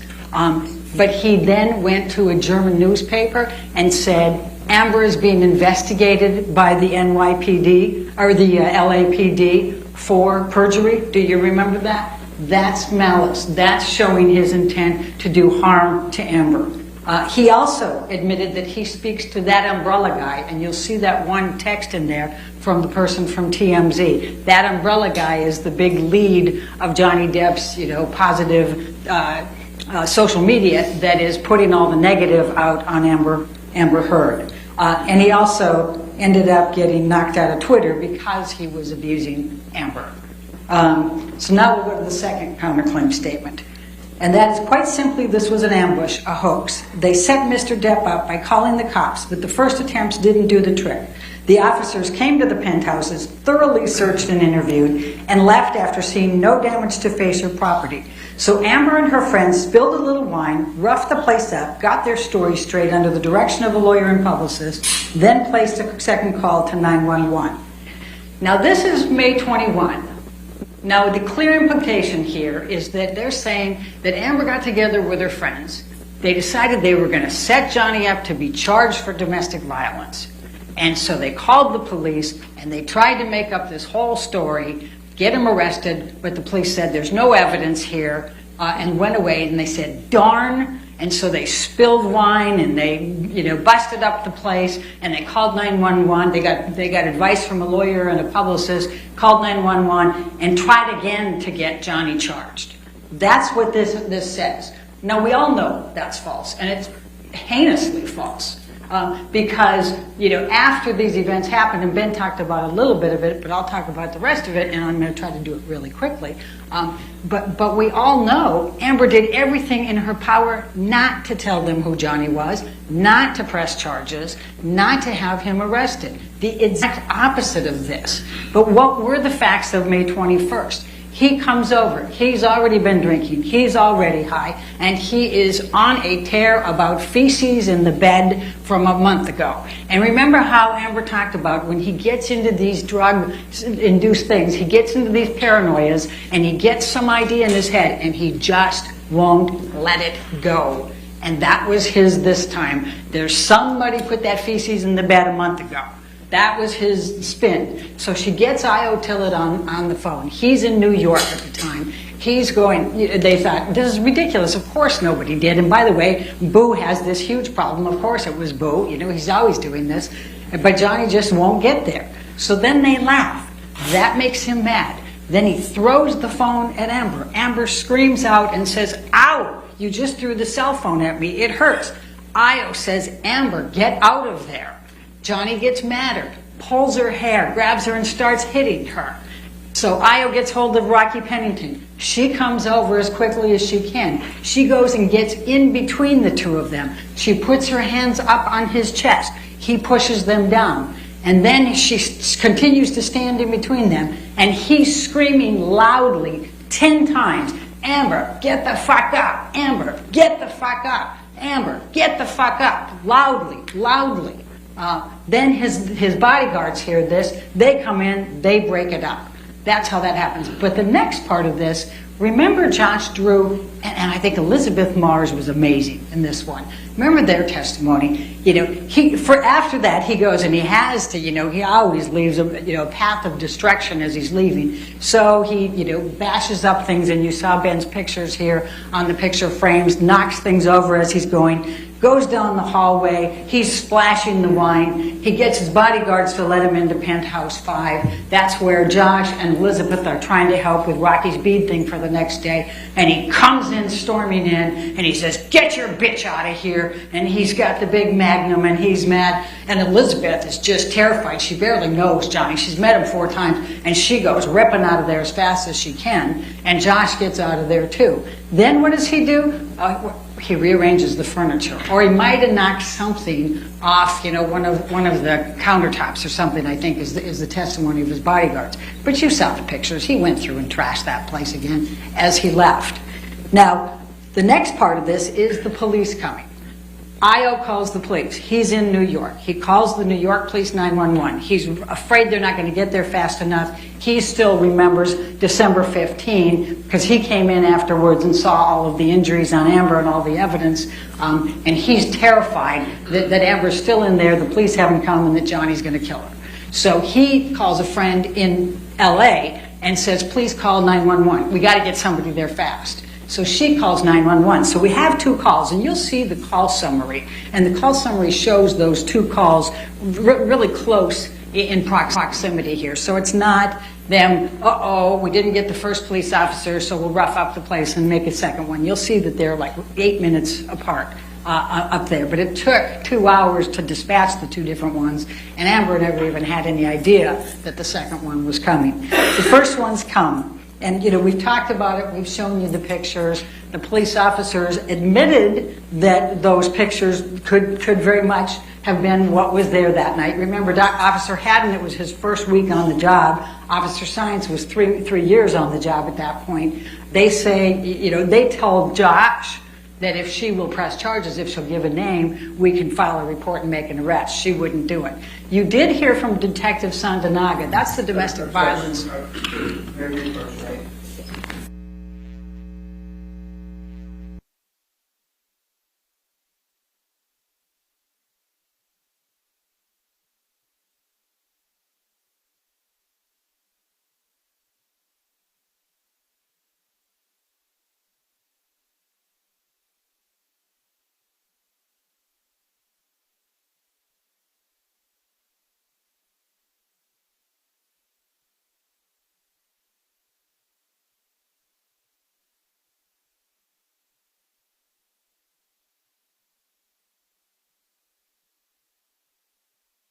You recall Josh Drew saying that the police officer told him, she'll give a name, we'll make an arrest. He definitely said that. But in any event, she would not cooperate. She didn't want to. But Detective Sandanaga, their domestic relations or domestic violence person, said they should have done an incident report no matter what, even if they decided there wasn't a crime. Because domestic violence has the cycles, they come back, and it's good to have the record for the next time that it might happen. So she said they should have under the circumstances, even if they didn't. And she also said that when they put verbal dispute only in those calls, it is a code that they use, and you'll see that it's twice on that call report. So to say that's why we didn't write a report. But in any event, whether the police officers, forgot about it 2 months later when they were first asked about it, whether they just decided she's never going to press charges, and you'll see on the call report they're insisting that to the second set, it doesn't make any difference. The point is, this is still false. This statement is still false because Amber did everything but try to press charges against Johnny Depp. So they go away. And the testimony is that Josh and Amber and Rocky cleaned up because they have dogs, so they cleaned up a lot of the glass and the wine and those types. They had no idea the second police officers were coming by, and they certainly didn't call them, and they certainly didn't they never talked to a publicist. She did talk to a lawyer who gave her advice, and that's why she wouldn't tell them, anything. She said, I'm not going to cooperate at all. So the second one's coming. You saw that. You've got the video cameras in there, and you see there's no effort by them to try to get now these officers to press charges against Johnny Depp. Just the opposite. Josh Drew doesn't want to even let him in the place. They come through quickly. Everything's fine. They wave. Everything's fine. Are they trying to press charges against Johnny? No. They're not trying to do anything. They're trying to get him out of there, which makes this statement 100% false. Was it made with malice? Absolutely. There's nobody that thinks that Amber tried to press charges that night. Johnny knew that. But the other thing that's very helpful and what you should look at is Defendants Exhibits 772 and 773. Because once again, the next day, Johnny apologizes to Amber. He says in two different text messages, that's 772 and 773, he says, my profound apologies in one of them, and my apologies are eternal in the other one. What is he apologizing for the next day on May 22nd if he didn't know that he did all of those things? And by the way, remember Isaac Baruch even remembers the wine in the hallway. None of the police officers remember the wine. And that's because they're busy and they got a zillion other things going, and they didn't remember this call 2 months later when they were asked about it. So that's the next one. So clearly that's 100% false. Clearly they knew it. Clearly there's malice in making that statement. They're trying to suggest that she's manufacturing evidence with her friends to try to frame Mr. Depp. Nothing could be further from the truth on that one. And she did not want those police officers to press charges. Now let's go to the third one. Oh, and let's talk about the makeup just for a moment while we're going to the third one. This makeup thing, fresh-faced, natural. These were Adam Waldman planting these when he talked to the ECB people. Remember the testimony here. We kept asking, so did you talk to Mr. Waldman? Did you talk to Mr. Waldman? Mr. Waldman was trying to plant in all of these people's minds. Objection, Your Honor. Somehow she wasn't. Did he approach?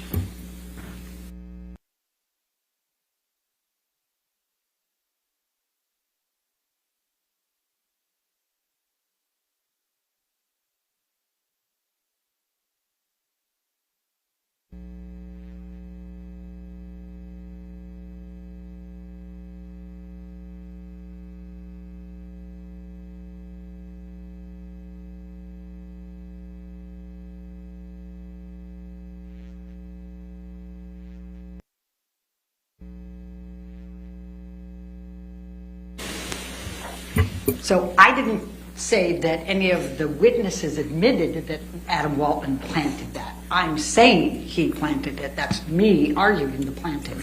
And that's because it's all the same thing. She wasn't wearing any makeup. She was natural. She wasn't wearing a stitch of makeup. Every one of them says it. It's the exact same thing. Well, why would you say that?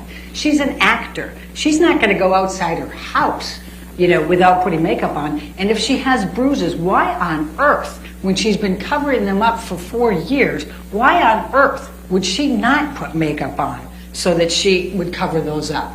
Why on earth would she not want to cover up those bruises? It makes no sense. But you know what? You guys saw her here. You saw Amber on the stand. There were days where she didn't wear eye makeup. A lot of people think that she's not wearing makeup when she doesn't have mascara and eyeliner on. She has different looks, and some of them are with eye makeup and some of them are without. And people misunderstand, especially people that aren't that good at makeup, and a lot of men, frankly, go, oh, then she probably doesn't have makeup. And that's where that mistake happens. But you heard her testimony, and you heard her makeup artist testimony saying she doesn't go out of her room without concealer and foundation. She knows how to put these things in. And you saw Defendant's Exhibit 155, and you'll have the actual thing in there. That's the type of palette she used, and she was very adept at telling you what color she puts on for the different days of bruises.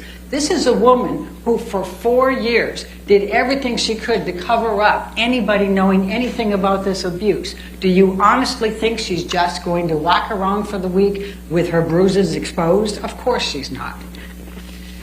Now, let's go to the third one. And this is the abuse hoax.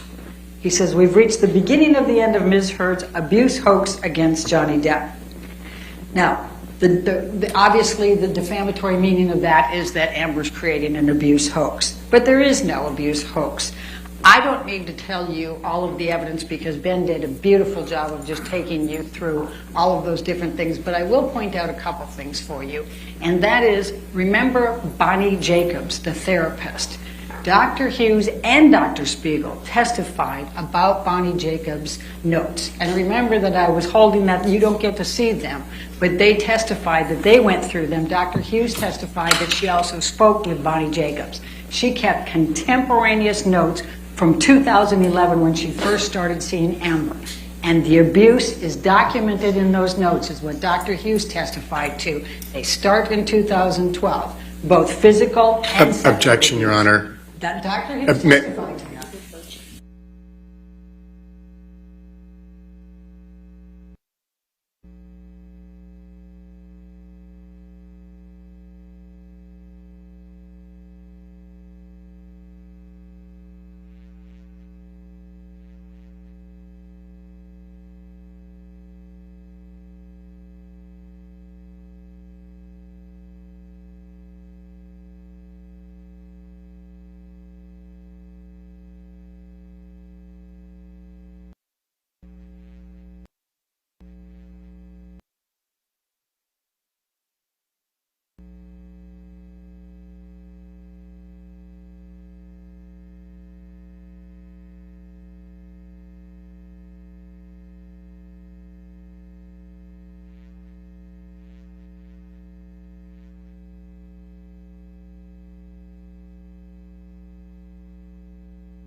So Dr. Hughes specifically characterized Dr. Bonnie Jacobs' notes as reflecting both contemporaneous physical abuse and sexual abuse throughout that time period. Dr. Spiegel confirmed that later and said the same. When I asked Dr. Curry if she had reviewed those notes, she said yes, but she had no comment and she Your Honor, didn't objection. acknowledge that was in there.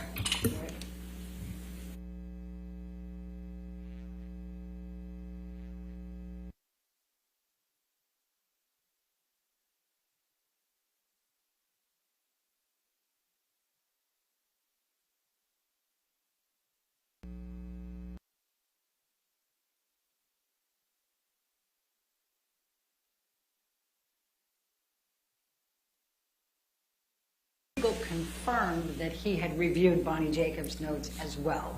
And when I asked Dr. Curry, she said she had reviewed them, but she had no comment, but she also didn't deny that those were in there. Amber Heard testified that she went back, and because of Bonnie Jacobs' notes, she realized for the first time that the abuse started much earlier than she even realized before. She always had thought that it had started in 2013. When she went back and saw Bonnie Jacobs' notes, she realized that it had started much earlier, and she was very embarrassed by that. Now, significantly, you remember that she testified about how she was first called upon to actually detail all of her events of abuse in February of this year. And she went through and took the notes, took photos, she took everything she had, calendars, everything, put it all together, and you heard about at least 64 pages of detailed accountability of that. And Mr. Depp's team has been able to not refute any of that. I remember they tried to impeach her and say, well, you didn't say that. She said, yes, I did, on page 64. Remember that? It was a very, very difficult process for her because there was an awful lot of it, and she put it in great detail.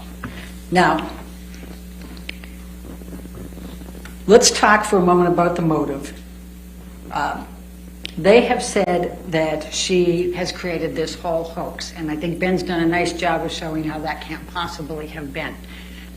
But what would Amber Heard's motive be for creating a hoax, or creating any of this, or making any of this up? That's a big question here. They call her a gold digger, right? But she obviously couldn't have done it for the money, because first of all, remember the testimony of Laura Wasser, the divorce attorney. She said that California is a no-fault state and community property. So Amber doesn't have to have an abuse. She could have divorced him for irreconcilable differences, for abandonment, for adultery, for anything. She doesn't need an excuse. And she gets 50% of whatever he earns during the time of the marriage, unless they had a prenup or a postnup. The testimony from Michelle Mulrooney was that Amber completely cooperated with the prenup and the postnup, but it was Johnny Depp who, and you've already heard from Ben, called her up and fired her. He didn't want a postnup or a prenup. So she's entitled to 50% of everything he earns during that time. Now, we have Plaintiff's Exhibit 936 in evidence. And look at page 69. It says how much he made in 2015. It was $43 million. Remember Mr. Spindler, Depp's expert, who said that he made $22 million in 2016. So you got $65 million. Amber was entitled to 31.5 at least. That doesn't include all the back ends from, for example, Pirates 5. She was entitled to that money.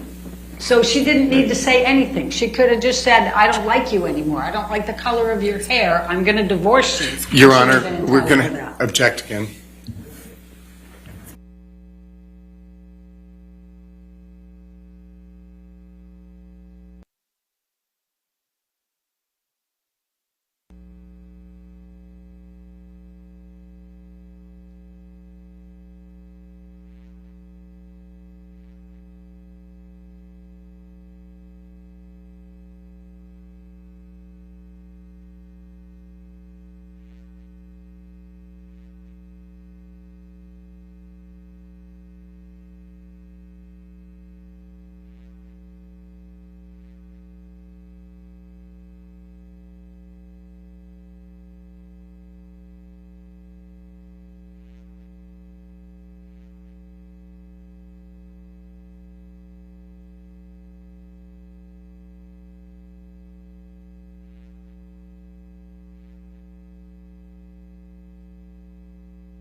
So if you do the math, Amber is entitled to at least 31.5. What does she take? $7 million.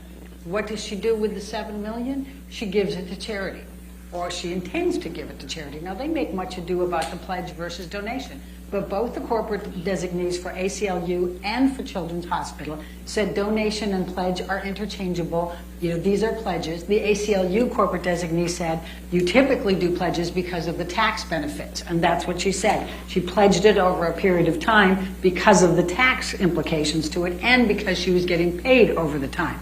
Now, she started to make these donations, and you'll see that the first one was on behalf of Mr. Depp's business manager, Mr. White, actually sent the letters with the $100,000 for each of those.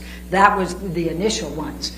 He was trying to take credit for those, and in fact, both the ACLU and Children's Hospital got confused and gave the credit to Mr. Depp, not to Amber, for those. Then she made payments to both, and Elon Musk also made payments to both for $500,000 each, which she didn't count to her pledge, but they helped those organizations.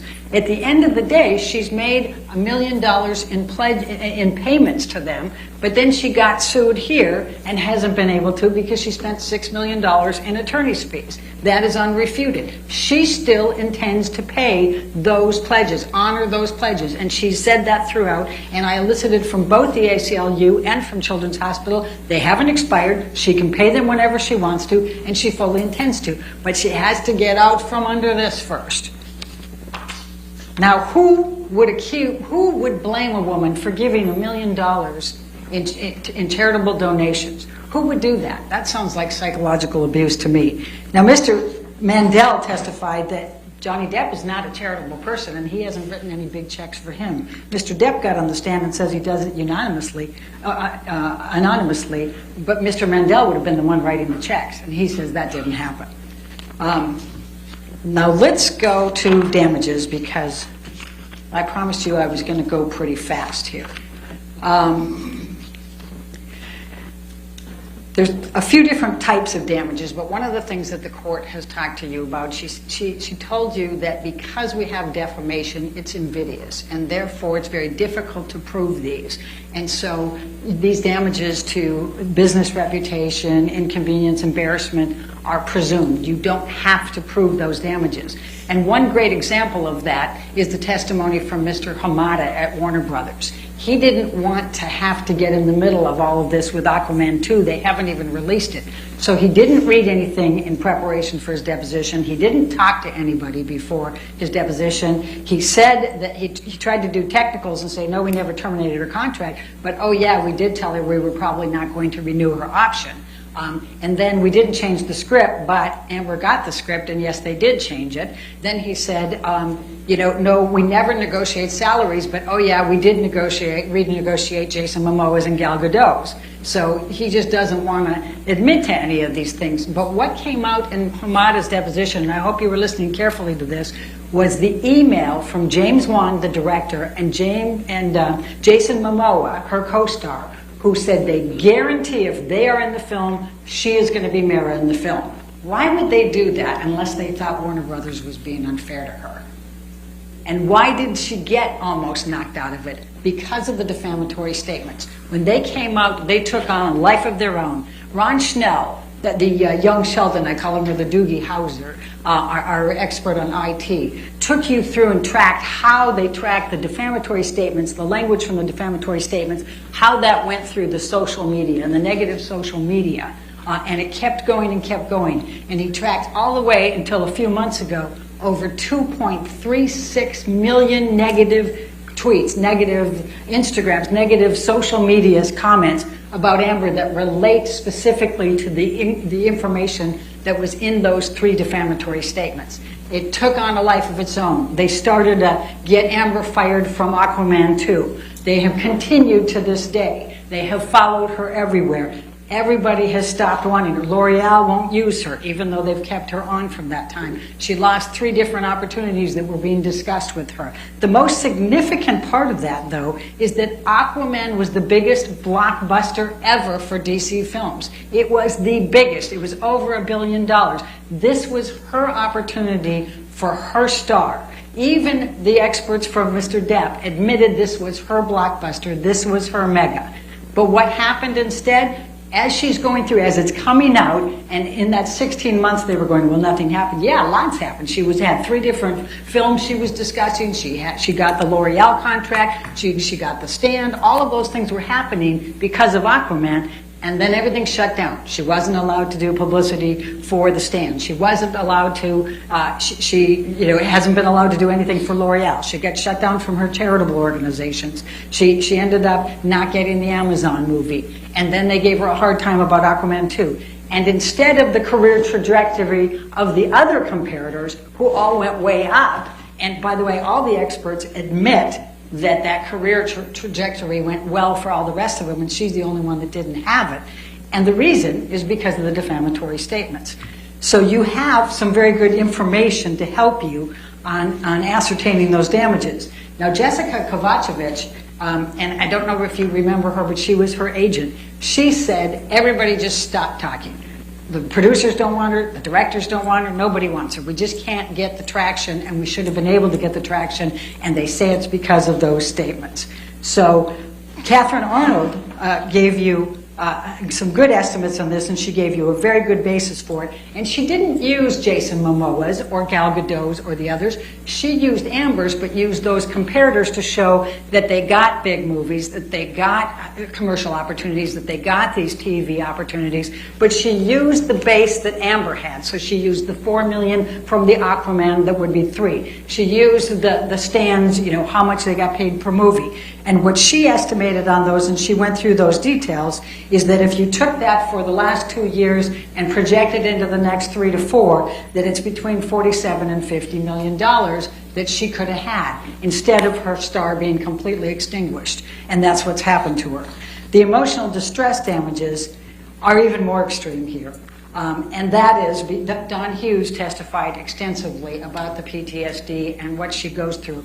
And every time she's called a liar, every time these hoax things come up, everything, it causes her to relive all of it. She talks about the panic attacks, the nervousness, the intrusive thoughts, the nightmares, all of the sweats, the anxiety that goes through all of this. It's significant, but probably the most compelling testimony that you could ever hear was from Amber yesterday and when she took the stand before. It has destroyed her life. This has consumed her.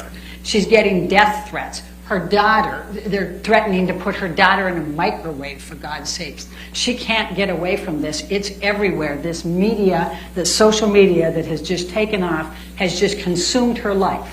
As she said, I'm a human being. No human being should be put through this. Now, Johnny Depp sued for $100 million or for $50 million, and we sent a message back saying, fine, then we're going to sue for $100 million because look at what you've done to her.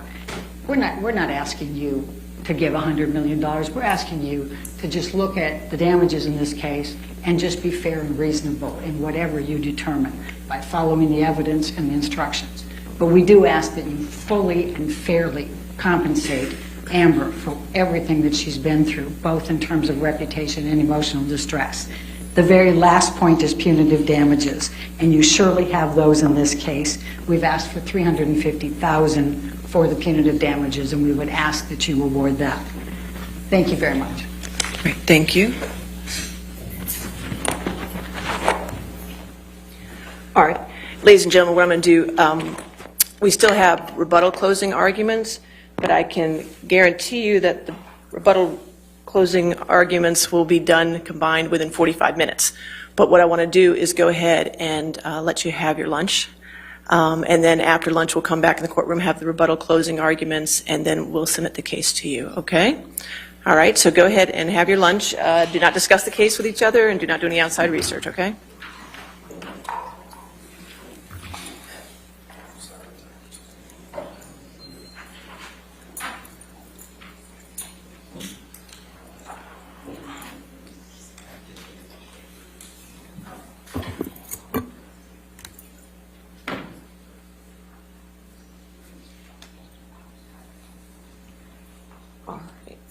So let's come back at 2:10. And just for the record, plaintiffs have 39 minutes left for rebuttal. Defendants have 6 minutes. Okay? I didn't take any time off from the sidebars, 0 off from the sidebars. It's all from